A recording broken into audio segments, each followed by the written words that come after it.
अस्सलाम वालेकुम बेटे। अभी ये नेक्स्ट आपका जो मेथड है वो है स्टैटिस्टिकल मेथड। स्टैटिस्टिकल मेथड जो होता है ये आपने स्टैट्स बच्चों ने पढ़ी भी हुई, कंपलसरीली आपने पढ़नी है, आपको पता है इसके बारे में सारी डिटेल कि ये ऐसी मेथड होता है जिसके अंदर हम न्यूमेरिकली चीज़ों को एनालाइज करते हैं। Statistics deals with the collection, analysis, interpretation and presentation of numerical data. ठीक है, न्यूमेरिकल डाटा जो होता है उसको प्रॉपर कलेक्ट कैसे किया जाता है, एनालाइज कैसे करना है, उसको इंटरप्रेट कैसे करना है, प्रेजेंटेशन कैसे न्यूमेरिकल डाटा की सारी डिटेल इसके अंदर आती है।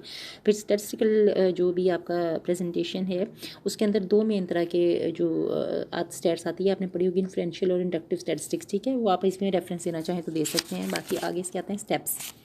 जो स्टेप्स हैं वो क्या हैं, अब स्टेप्स इसके जो स्टैटिस्टिक्स के अंदर फिर आप मेनली जो कंटेंट पढ़ते हैं वो क्या, पहले आप ये बताओगे, जैसे मीन मीडियन फाइंड आउट करना है, सेंटर टेंडेंसीज को। ठीक है, उसके अलावा आप क्या क्या और जी स्कोर, टी स्कोर वगैरह सारे आप फाइंड आउट कर रहे हो, फ्रीक्वेंसी डिस्ट्रीब्यूशन देखते हो, टेबुलेशन करते हो, ग्राफ मेकिंग आप कर रहे हो, तो ये सारी चीज़ें इसके अंदर आ जाती हैं। ठीक है, आगे इसकी आती हैं मेनली इसकी जो स्टेप्स हैं, वो स्टेप्स के अंदर जो है, इसके अंदर जो बेसिक स्टेप्स हैं वो हैं आपके जो हैं वो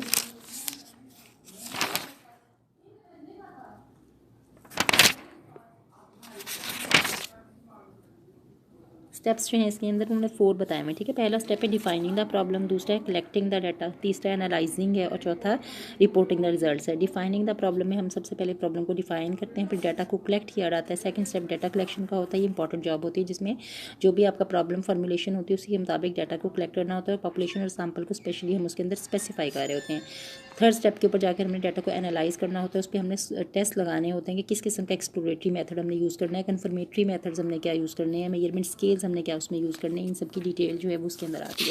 लास्ट स्टेप के ऊपर रिपोर्टिंग द रिजल्ट्स, एंड में जब एनालाइज कर लेते हैं रिजल्ट्स को तो फिर हम उसको रिपोर्ट करते हैं प्रॉपर तरीके से। रिपोर्टिंग द रिजल्ट्स यानी क्या हमारे पास फ्रीक्वेंसी जो है वो आ रही है, उसके अंदर जो भी हमने प्रॉब्लम ली है उसके अंदर डाटा को एनालाइज करने के बाद हमारे पास प्रॉपर जो मेजरमेंट्स हैं वो क्या आ रही हैं, उनकी डिटेल जो है वो फिर उसके अंदर हमने बतानी होती है। नेक्स्ट मेथड है इंटरव्यू मेथड। इंटरव्यू मेथड ये टोटल आपके तकरीबन 8 मेथड्स जो हैं वो बन रहे हैं, मेरा ख्याल है कि 7 मेथड्स बन रहे हैं या 8 है ना। तो ये वाला अभी तक मैंने आपको करवा दिए हैं, ऑब्जर्वेशनल मेथड करा दिए, एक्सपेरिमेंटल मेथड करवा दिए। ठीक है, ऑब्जर्वेशनल हो गया आपका, एक्सपेरिमेंटल भी हो गया, केस हिस्ट्री का मेथड जो है वो भी हो गया आपका। ठीक है, फिर आपका जो स्टैटिस्टिकल मेथड है वो भी मैंने करवा दिया है। फिर आगे ये आपका जो इंटरव्यू का मेथड है साथ ही कोरिलेशनल मेथड है वो आएगा। तो इंटरव्यू मेथड क्या होता है, इसमें ये प्रॉपर 2 पर्सन के दरमियान एक कॉन्वर्सेशन होती है जिसमें 2 पर्सन जो है वो पार्टिसिपेट कर रहे होते हैं। एक इंटरव्यूअर होता है, दूसरा इंटरव्यू होता है। ठीक है, तो स्टेजेस इंटरव्यू के अंदर क्या होती हैं, स्टेजेस जो है वो इंटरव्यू के अंदर यूज़ होती हैं। सबसे पहले बिगिनिंग है इंटरव्यू की, फिर मिडिल स्टेज होती है, फिर क्लोजिंग द इंटरव्यू होता है। सबसे पहले बिगिनिंग होती है जिसमें इनिशियल इंट्रोडक्शन वगैरह आता है, और मिडिल स्टेज वो होती है जिसके अंदर प्रॉपर इन्फॉर्मेशन जो है वो कलेक्ट की जाती है, फिर एंड वाली क्लोजिंग स्टेज होती है। ठीक है, क्लोजिंग के अंदर फिर पर्सन जो होते हैं वो जो भी आपका इंटरव्यू होता है वो एंडिंग की तरफ जा रहा होता है। फिर वर्बल रिस्पॉन्स भी होता है और इनवर्बल भी होते हैं, दोनों तरह के रिस्पॉन्सेज जो हैं वो इसके अंदर पर्सन के जो हैं वो देखे जाते हैं, नोट करा होता है। इंटरव्यू एक डायरेक्ट उसकी डायरेक्टिव स्टेटमेंट्स क्या होती हैं, एक्सप्रेशन उसके क्या हैं, पर्सन के समरीज वो कैसे समराइज़ कर रहा है चीज़ों को, फिर फीलिंग्स को अपने कैसे डिस्क्लोज कर रहा है, सेल्फली अपने आप को कैसे वो डिस्क्लोजर अपना कैसे डिस्क्लोजर दे रहा है, अपना तारुफ कैसे दे रहा है, फिर इंटरप्रेट वो कैसे कर रहा है।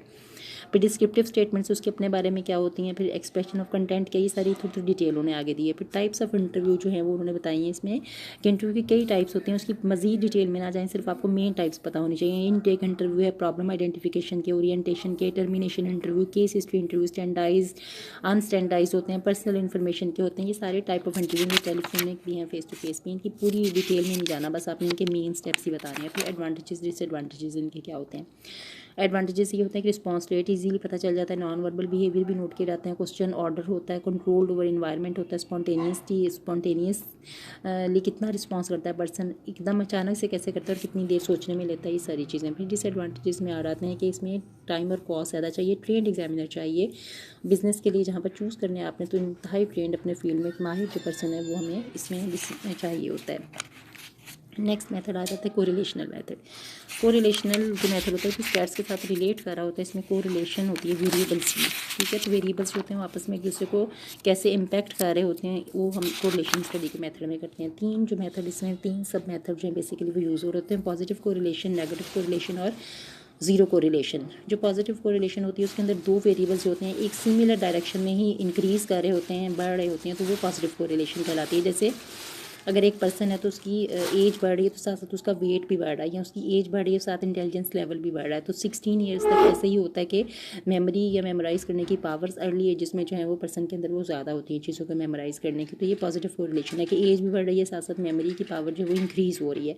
नेगेटिव कोरिलेशन क्या होता है, जिसके अंदर एक वेरिएबल एक डायरेक्शन में जा रहा होता है, दूसरा उससे ऑपोजिट डायरेक्शन में बढ़ रहा होता है, तो ये नेगेटिव कोरिलेशन होती है। जैसे अगर एक पर्सन 60 ईयर से ऊपर जो मेमोरी की पावर है मेमोराइज़ करने की, लर्न करने की चीज़ों को डिक्लाइन करना शुरू हो जाती है। तो जो जो एज इंक्रीज़ करती है 60 से अबव, तो फिर लर्निंग पावर डिक्लाइन करती है। तो जैसे जैसे एक वेरिएबल एक डायरेक्शन में बढ़ रहा है, दूसरा उससे ऑपोजिट डायरेक्शन में बढ़ रहा होता है, तो ये नेगेटिव कोरिलेशन है। जो जीरो कोरिलेशन होती है उसमें कोई एक वेरिएबल के बढ़ने का, कम होने का दूसरे वेरिएबल्स के ऊपर कोई इम्पैक्ट नहीं आ रहा होता, तो वो जीरो कोरिलेशन होती है।